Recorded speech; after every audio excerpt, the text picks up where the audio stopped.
विश्वविख्यात परम संत बाबा उमाकांत जी महाराज ने नेताजी सुभाष चंद्र बोस की देशभक्ति का उदाहरण देते हुए देश के लोगों से आह्वान किया है कि वे देश के कल्याण के लिए शराब जैसे नशे से दूर रहें, क्योंकि ये जीवन बर्बाद कर देता है।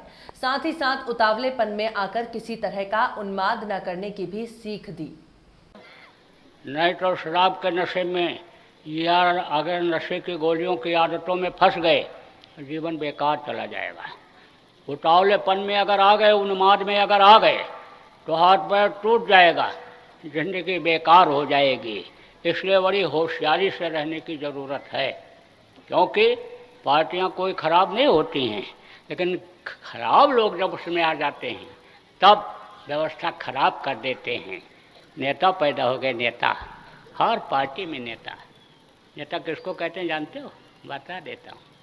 एक ज़मींदार था, बड़ा आदमी, तो उसका लड़का पढ़ लिख करके आया तो उसने सोचा कि देखें ये किस विचारधारा का होगा, खेती गृहस्थी करेगा, किसानी करेगा कि व्यापार करेगा कि और कोई काम करेगा, अधिकारी कर्मचारी बनना चाहेगा।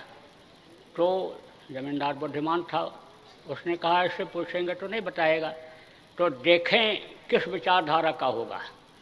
तो उसने क्या किया, एक कमरे में टेबल के ऊपर गीता पुस्तक रख दिया और एक नौजवान औरत को बैठा दिया और शराब की बोतल रख दी और सस्ते का ज़माना था, 100 रुपया का नोट रख दिया और कुछ मांस के टुकड़ों को तलवा करके रखवा दिया और लड़के से कहा बेटा देखो ये तुम्हारे उपभोग की चीज़ें हैं, इनमें से जो तुमको पसंद हो उसको तुम प्रयोग कर सकते हो। सोचा कि हम इसी से अंदाज़ा लगा लेंगे किस विचारधारा का होगा। तो लड़का गया तो क्या किया, गीता को उठाया और सब मस्तक में लगाया, बगल में दबा लिया पुस्तक को और फिर मांस खाया। यानी फिर गीता पुस्तक उठाने के बाद यानी नोट को उठाया और फिर जेब में रख लिया और फिर मांस खाया और शराब पिया और औरत का हाथ पकड़ा और चल दिया। तब पिता ने कहा भाई ये तो पक्का नेता होगा, पक्का नेता है, इसके अंदर सारे नेताओं के गुण हैं, ये पक्का नेता होगा। ऐसे पक्के नेता हो गए वो जो नेता थे, जो देश के लिए कुर्बानी दिए, जो विदेशों में भी जा कर के भाव पैदा किए नौजवान में, वो सुभाष जैसे नेता तो खत्म हो गए। अरे नौजवानों, जब जापान सुभाष पहुँचे तो उन्होंने कहा कि मेरा देश इस समय पर खतरे में है, यानी आज़ादी खतरे में है, हम आज़ाद करना चाहते हैं देश को, लेकिन होने की उम्मीद नहीं है, तो तुम लोग मेरा साथ दो। तो नौजवान ने कहा किस तरह से साथ देने की ज़रूरत है। तो कहा कोई नौजवान अगर अपनी कुर्बानी देने के लिए तैयार हो जाए तो मेरा देश आज़ाद हो सकता है। वहाँ कई नौजवान बैठे थे, एक नौजवान ने कहा मैं कुर्बानी दूंगा अपने देश के लिए, तो सब मरते मिटते हैं, मैं परोपकार करूंगा तुम्हारे देश के लिए, मैं तुम्हारे देश के लिए कुर्बान हो जाऊंगा। बोल सुभाष क्या कहना चाहता है। तब उन्होंने कहा कि तुम कुर्बानी देने के लिए तैयार हो? बोले हूँ। तो तुम्हारे घर में और कौन है? बोला कोई नहीं है, केवल एक मेरी बूढ़ी माँ है।